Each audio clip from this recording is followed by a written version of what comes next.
Intrigued to meet us all, and they were very intrigued to watch us shooting. I mean, they would stop work. Kelly McGillis occupies a specific space in the history of 1980s cinema. She was the face on the poster of the highest-grossing film of 1986. She stood alongside Harrison Ford and Tom Cruise during the peak of their careers. Yet, her trajectory did not follow the standard Hollywood line. She rose to the top of the industry, established herself as a household name, and then systematically dismantled the machinery of fame around her. Her story is not just about the roles she played, but the decisions she made to walk away from them. Born on July 9, 1957, McGillis grew up in a family that valued artistic expression. Her father was a doctor and her mother a nurse, but McGillis found her direction in the performing arts. She did not stumble into act. She studied it with rigorous academic. In 1975, she enrolled in the Juilliard School's drama division in New York City. She was part of Group 12, a cohort subjected to intense training in voice, movement, and classical text. This was not merely about learning to memorize lines. The curriculum required students to master their physical presence and diction. She performed in plays such as William Congreve's Love for Love, learning to handle complex dialogue and stage mechanics. This period defined her approach to the profession. She viewed acting as a craft requiring technical skill, perspective that would later separate her from many of her contemporaries in commercial film. Her time in New York was also marked by significant personal trauma. In 1982, while living on the Upper West Side, McGillis survived a violent home invasion. Two men broke into her apartment. The assault was brutal and life-threatening. McGillis identified the attackers, leading to a conviction and a prison sentence for the primary assailant, a 15-year-old named Leroy Johnson. She later testified in court, driven by a desire to see legal accountability. This event occurred just as her career was. It created a duality in her life: the rising professional star and the private individual dealing with profound violation and fear. The psychological impact of this event influenced her relationship with public exposure and safety for decades. McGillis graduated from Juilliard in 1983. Her transition from stage to screen was rapid. Her first film credit was Reuben in 1983, where she played Geneva Spofford opposite Tom Conti. The role was a supporting one, but it displayed her training. She possessed a grounded quality that translated well to the camera. Television guest spots followed, allowing her to build a resume, but her major breakthrough arrived only 2 years after graduation. Director Peter Weir cast her in Witness, released in 1985. The film was a crime thriller, but it relied heavily on atmosphere and silence rather than noise. McGillis played Rachel Lapp, an Amish widow whose son witnesses a murder in a Philadelphia train station. The role presented a specific challenge. She had to convey deep emotion while maintaining the restraint and modesty of an Amish woman. She wore a bonnet and plain clothes for the majority of the film. She played opposite Harrison Ford, who portrayed Detective John Book. The chemistry between the two characters relied on glances and unexpressed tension rather than overt romance. Witness was a critical and commercial success, earning approximately $68 million domestically. It received 8 Academy Award nominations, including Best Picture. McGillis received a Golden Globe nomination for her work. Critics noted her ability to hold the screen with stillness. She did not need to shout to be heard. The performance established her credibility. She was not seen merely as an ingenue, but as a serious actress capable of complex, character-driven narratives. This success positioned her for the role that would define her public image for the next 40 years. In 1986, Paramount Pictures released Top Gun. The studio needed an actress to play Charlotte Charlie Blackwood, a civilian astrophysicist and instructor at the Navy Fighter Weapons. The character was based on real-life civilian consultants, but the film required a romantic lead who could stand toe-to-toe with Tom Cruise's character. McGillis was cast. The production was a massive logistical undertaking, involving the cooperation of the U.S. Navy and the use of real fighter jets. On screen, McGillis presented a different kind of love interest. Charlie was older than the pilots she instructed. She was educated, professional, and held a position of authority. In the classroom scenes, she critiqued their flight maneuvers. In one documented sequence, she chased Maverick down a hallway to confront him about his flying, only to end up in a debate about classified information. The film utilized her height and stature to suggest equality. She was not a damsel in distress. She was an integral part of the training narrative. The film's romantic subplot became a cultural phenomenon. The scene set to the song "Take My Breath Away" featured Charlie and Maverick in silhouette against a blue-lit background. Another sequence showed them arguing near an elevator, a moment that transitioned from professional conflict to personal attraction. These scenes were choreographed carefully. Production notes confirmed that lighting and camera angles were used to heighten the drama. There was no improvisation. The interactions were scripted and rehearsed to fit the precise timing of the film's pacing. Top Gun grossed over $350 million worldwide. It became the highest-grossing film of 1986. Overnight, McGillis went from a respected actress in a drama to an international superstar. Her image was everywhere. She became a defining figure of the era's aesthetic. However, the level of fame that accompanied the film was overwhelming. The public conflated the actress with the character. Fans expected the confidence and gloss of Charlie Blackwood. McGillis, however, was still processing her own life and artistic ambitions, which did not always align with the requirements of a blockbuster celebrity. She followed Top Gun with choices that reflected her desire for range. In 1987, she starred in Made in Heaven, a film dealing with souls finding each other across different lives. It was a departure from high-octane action. Then, in 1988, she took a role that brought her back to the grit of the justice system. She starred in The Accused alongside Jodie Foster.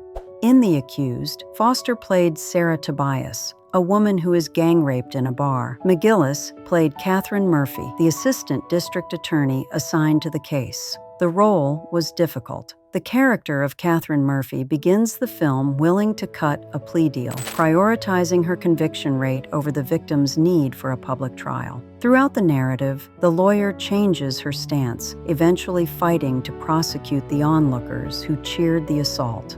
McGillis's performance was understated. She provided the cool, legal counterpoint to Foster's raw, emotional portrayal.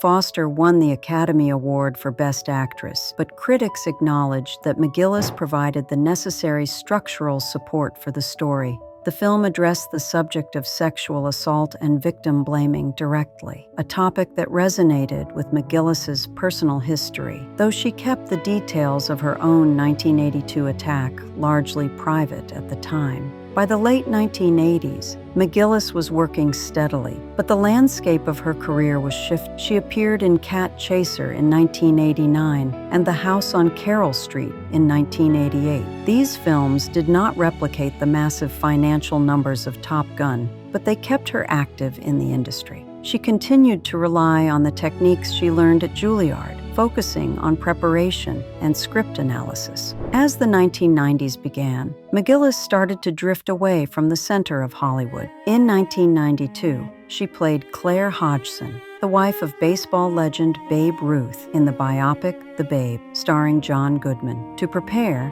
she read biographies and studied archival material to understand the woman behind the famous figure. It was a solid performance, but the roles offered to her began to change. The industry often struggled to find places for actresses as they moved past their 30s. Simultaneously, McGillis's personal priorities were undergoing a fundamental transformation. She married Fred Tillman in 1989. They had 2 daughters, Sonora and Kelsey. The demands of motherhood clashed with the requirements of being a movie star. Filming locations kept her away from home for months. Press tours required constant travel. McGillis decided she did not want her children raised by nannies on a film set. She wanted a stable environment. This desire for stability led to a geographical shift. The family moved to Key West, Florida. In Florida, McGillis and Tillman opened a restaurant called Kelly's Caribbean Bar and Grill. For a significant portion of the 1990s, this was her reality. She was not on red carpets, she was managing a business. Locals saw her working at the establishment. This move was not a pause, it was a departure. She effectively removed herself from the daily competition of Los Angeles. She wanted to live a life where her value was not determined by box office receipts or magazine covers. However, this period was also marked by internal struggle.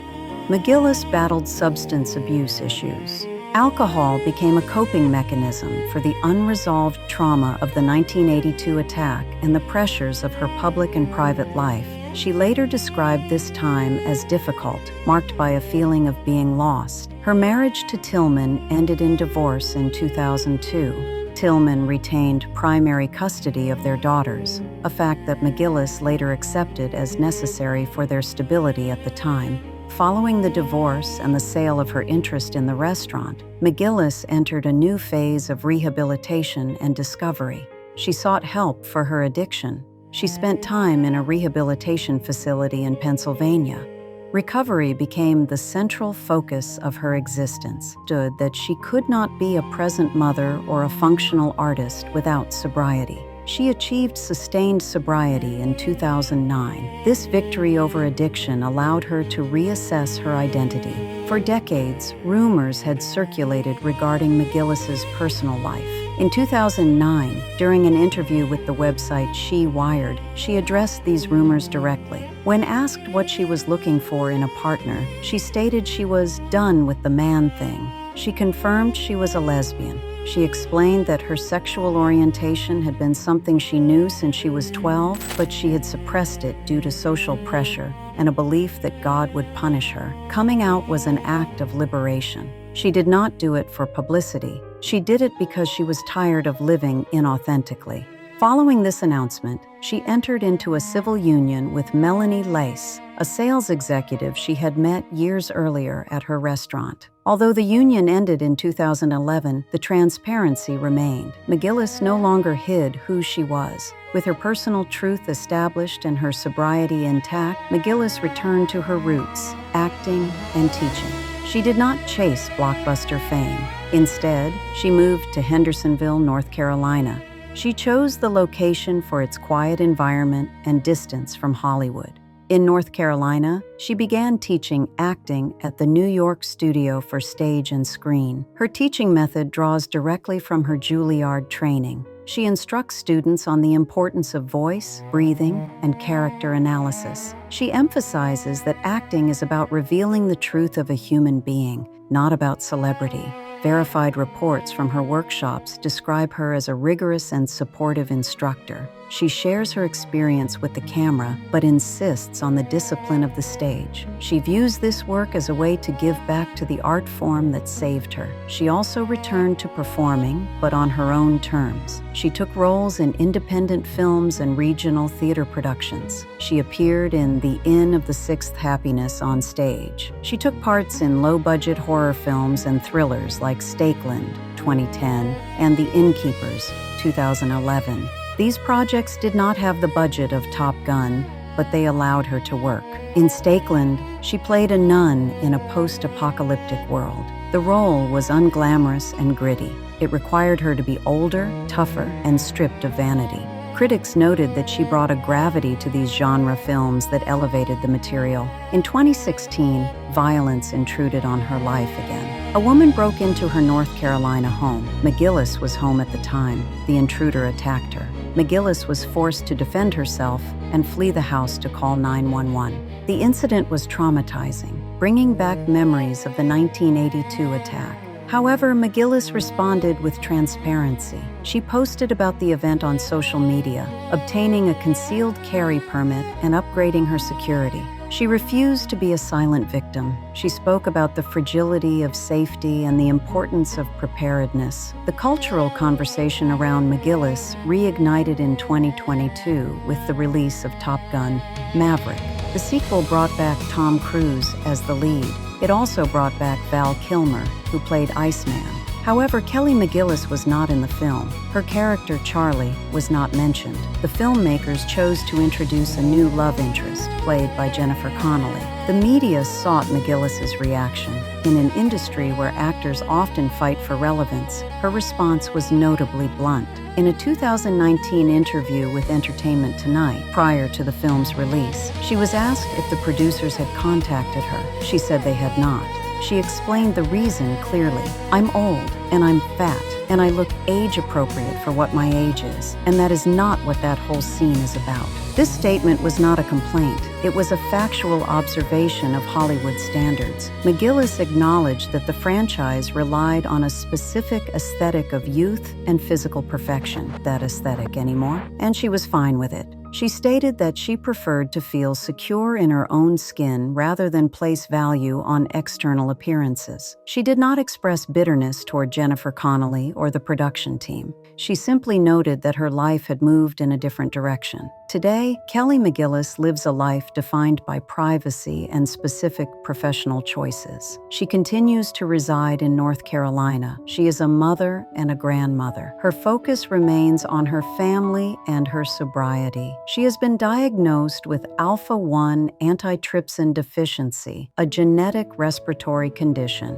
This diagnosis has further reinforced her commitment to a healthy lifestyle and stress reduction. Her filmography stands as a testament to a specific era. Witness remains a touchstone of 1980s dramatic cinema. Top Gun remains a global brand. The Accused remains a pivotal film in the depiction of legal justice. But McGillis's legacy is not confined to these three titles. It is also found in her refusal to remain trapped by them. She did not spend the last 30 years trying to recreate 1986. She acknowledged the passage of time. Verified sources confirm she continues to participate in occasional conventions and autograph signings. At these events, she interacts with fans who grew up watching her. Attendees report that she is candid about her experiences. She does not maintain the facade of a movie star. She speaks about her recovery, her teaching, and her day-to-day life in the South.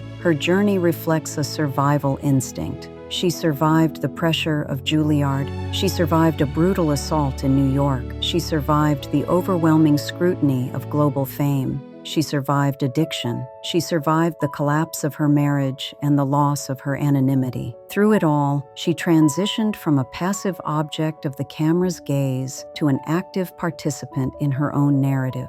McGillis currently spends her time involved in her local community. She is often seen at local arts events. Her daughters, now adults, remain a central part of her world. The decision to prioritize them over her career in the 1990s resulted in the relationship she has with them today. Her story is often framed by what she is not. She is not in the sequel. She is not in the tabloids. She is not in Los Angeles. But a documentary view of her life reveals what she is. She is a working acting teacher. She is a woman who claimed her own identity after decades of hiding. She is a survivor of violence who advocates for self-protection. The contrast between the glossy image of Charlie Blackwood leaning on a Porsche and the reality of Kelly McGillis teaching a class in North Carolina is sharp. The image on the screen is static. It never ages. The woman is dynamic. She changed. She aged. She made choices that had consequences. She traded the artificial immortality of film for the messy, complex reality of a human life. In doing so, she maintained her dignity. She did not chase a ghost of her younger self. She allowed the credits to roll and walked out of the theater into the daylight. This is the factual summary of her path: a rise to the heights of visibility, followed by a deliberate and hard-won descent into peace.